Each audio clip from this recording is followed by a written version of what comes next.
Përshëndetje, tema për sot është fjalit dy kryegjymtyrëshe dhe një kryegjymtyrëshe.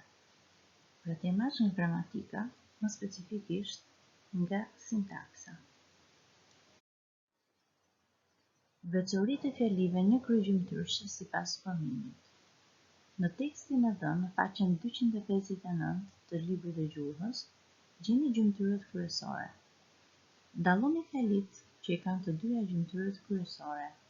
Kujtojmë, kryegjymtyrë quhen kryefjala dhe kallëzuesi, sepse janë gjymtyrë organizuese të fjalës. Sipas ndërtimit, dallohen fjali dy kryegjymtyrëshe me të dyja gjymtyrët kryesore të pranishme dhe fjalit një kryegjymtyrëshe me një nga gjymtyrët kryesore të pranishme. Këto mund të jenë gjymtyrë foliore, pra fjali një kryegjymtyrëshe, të cilat kanë vetëm gjymtyrën foliore. Për shembull, ndiheshin të lodhur nga rruga e gjatë. Cilët ndiheshin të lodhur nga rruga e gjatë? Në këtë rast na mungon kryefjala. Pra, gjymtyra kryesore e cila ndodhet në këtë fjali është gjymtyra foliore, pra kallëzuesi i shprehur me foljen ndiheshin. Duhet të mbaronin gjithçka brenda një ore. Dhe në këtë rast, na mungon kryefjala,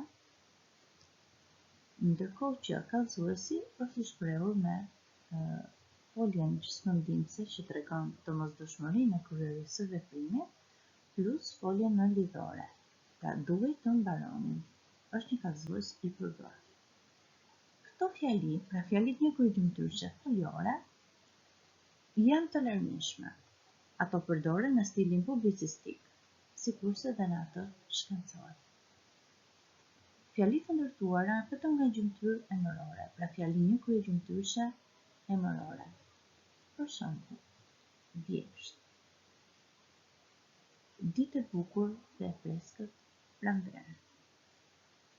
Përdoren në stilin e letërsisë artistike, sikurse dhe në atë bisedor.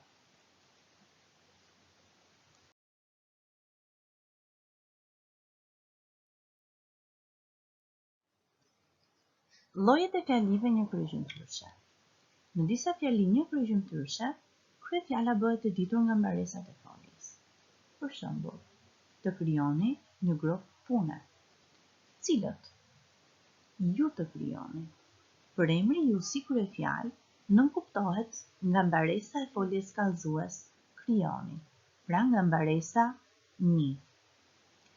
Në disa fjali një kryegjymtyrëshe i kushtohet rëndësi veprimit, pra kallëzuesit, ndaj nuk shprehet vepruesi, kryefjala. Për shembull, tregon shumë gojdhëna për Skënderbeun. Gojdhënat janë rrëfime popullore anonime. Në këtë rast ka rëndësi fakti që tregohet dhe jo kush i tregon.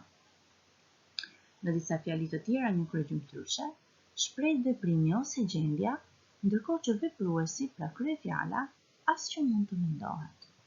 Për shembull, nuk flitet kështu me të moshuarit. Cili nuk flitet? Nuk merr përgjigje. Pra në këtë rast, asgjë mund të mendohet se mund të marrë një kryefjalë. Ndodh që fjalit një kryegjymtyrëshe të ngatrohen me fjalit e paplota. Lind pyetja: si ti dallon fjalit një kryegjymtyrëshe nga fjalit e paplota?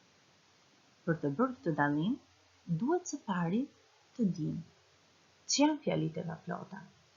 Fjalit e paplota janë ato fjali që kanë ndërtim gramatikor të paplot për shkak të mungesës së gjymtyrëve kryesore ose të dyta, të cilat, edhe pa u shprehur, bëhen të qarta nga konteksti apo situata. Gjymtyrët e pashprehura nënkuptohen lehtë. Për shembull, ma dinte emrin mësuesja? Ta dinte. Po mbi emrin? Është një lloj sikurse themi, po mbi emrin ma dinte? Edhe mbi emrin. Dhe kjo fjali është e barazvlefshme me edhe mbi emrin ta dinte. Në rastin e parë, kur përgjigjja jepet ta dinte, është njësoj sikur themi, po, mësuesja ta dinte emrin. Në këtë rast në mungon kryefjala dhe kundrinori i drejtë, emrin. Pra kryefjala mësuesja dhe kundrinori i drejtë, emrin. Nga konteksti kuptohet se për çfarë bëhet fjalë. Pra lehtësisht na arrim ta kuptojmë se cila është kryefjala e kësaj fjalie. Pra, për kë po flasim apo për çfarë po flasim në këtë rast. Po mbi emrin është një lloj sikur se themi, po mbi emrin ma dinte. Kur themi po mbi emrin, këtu mungon kallëzuesi. Dinte. Dhe ai është lehtësisht i nënkuptueshëm nga konteksti në cilin zhvillohet dialogu apo biseda. Fjalitë e nënvizuara luajnë rolin e një fjalie, sepse pranë tyre nënkuptohet lehtë gjymtyrët e tjera. Faktorët gjuhësor e jo gjuhësor që i bën fjalitë e paplota kumtuese janë konteksti, situata, njohurit e bashkëfolësit, intonacioni dhe deri diku edhe gjestet. Fjalitë e paplota ndahen në fjalitë e paplota eliptike, dhe këto janë fjalitë në cilat mungon kallëzuesi, dhe fjalitë e paplota të mirëfillta, të cilat ndahen në 1. Fjalitë e paplota të kontekstit, ku gjymtyra e bashkëprehur është përmendur më parë. Për shembull, kush ti ka mësuar këto? Mësuesi. Është një lloj sikur se themi, mësuesi më ka mësuar. 2. Fjalitë e paplota të situatës. Gjymtyrët e pathëna bëhen të qarta nga rrethanat në cilat zhvillohet ligjërimi. Për shembull, ai njihni zotërinë? Kompozitori Jani Zara. Është një lloj sikur se themi, është kompozitori Jani Zara. Fjalitë një kryegjymtyrshe, ndryshe nga fjalitë e paplota, për cilat folëm më lart, ka ndërtim dhe kuptim të plotë. Nuk u mungon asgjë. Kjo fjali nuk rindërtohet duke shtuar kryefjala apo kallëzues. Pasi kjo gjë është e panevojshme dhe në disa raste e pamundur.